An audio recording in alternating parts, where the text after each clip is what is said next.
my Gucci tee, pop the pill, she's good to... Welcome back to the channel, everyone. Today we are at our favorite detailing shop, Pit Stop Boys. We have a couple managers in the shop today, just making sure we're doing everything all right. So if you've been following for a while, you've seen this shop before in one of the earlier episodes when we were installing an exhaust on the truck. And today's an exciting day.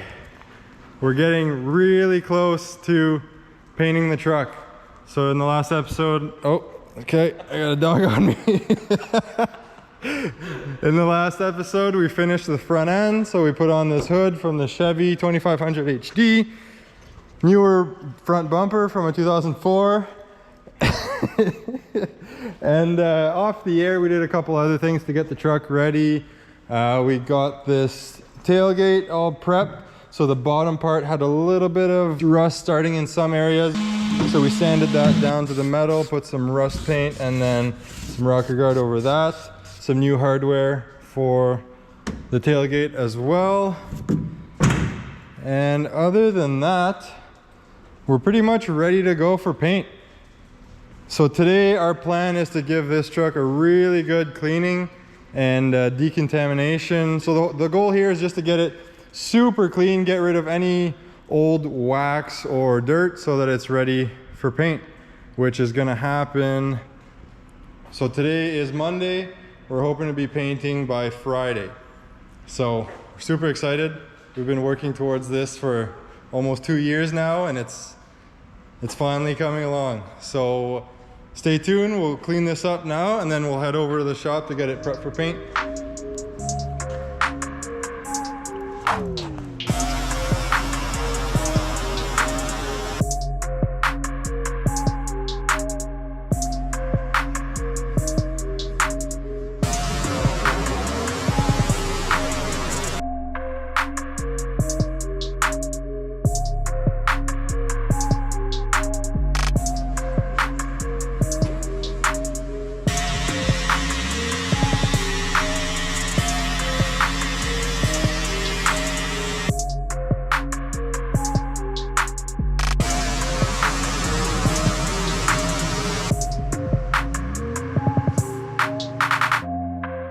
So there you go, she's all squeaky clean. So you can see that Iron X that we put on, getting rid of all the little rust particles. So although it did look kind of clean, it clearly wasn't. But now we're ready, there's no more wax, no more grease, oil, anything on the truck. So it's time to drive over to our shop, get this thing masked and ready for paint. So big shout out to Tristan over here at Pit Stop Boys. Thanks, buddy. No problem. Always appreciate the help. And if you're in the Ottawa area and you need some detailing services, this is the place to be. See you guys soon. A little longer than a few minutes later. All right, we're here. We're gonna set up some type of temporary makeshift paint booth in here. It's not gonna be perfect, but it'll do for now. So now we're gonna get this thing ready for paint, masking everything, taking off the headlights, mirrors, all the stuff that's gonna be in the way. So without further ado, and there you have it, we're done. Just kidding. Check out our temporary paint booth setup. The truck is all masked and ready to go. And it's time. It's time. It's been a long time coming. I've been waiting for this moment a really long time, and I'm super excited. I haven't talked to you guys about the paint yet, but it's getting late and I don't want to be spraying paint till 3 a.m. So I'm just going to spray away and then I'll film something afterwards to explain what we're doing with the paint, why we chose that paint and that color and all that. But for now, let's just get to spraying.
Good morning, everyone. It's now the following morning.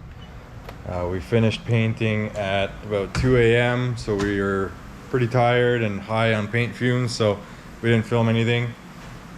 But the truck's all painted now, and let's go look at it for the first time. So you can see our paint setup from the outside. We had this little fan, and clearly it was putting in a lot of work, shooting out all those fumes. And now let's go look at our truck.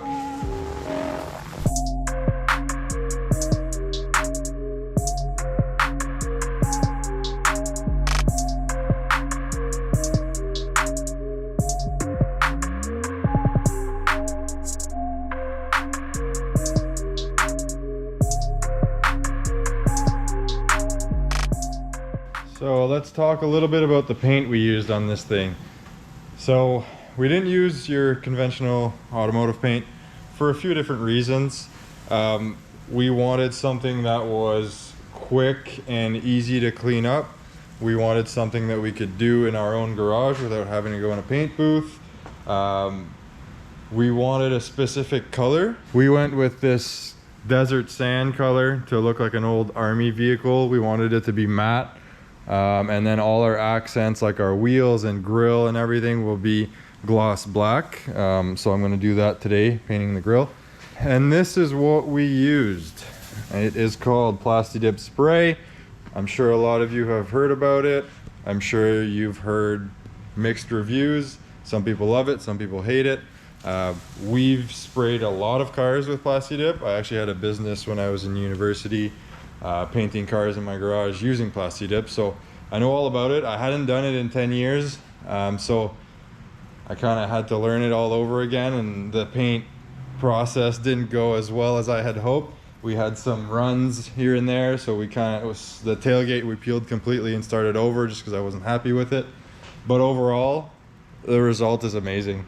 One thing I really love about Plasti Dip is you don't need to mask perfectly. You can leave an edge and then you just peel off whatever you don't need. I'll show you guys that quickly as I start peeling everything off.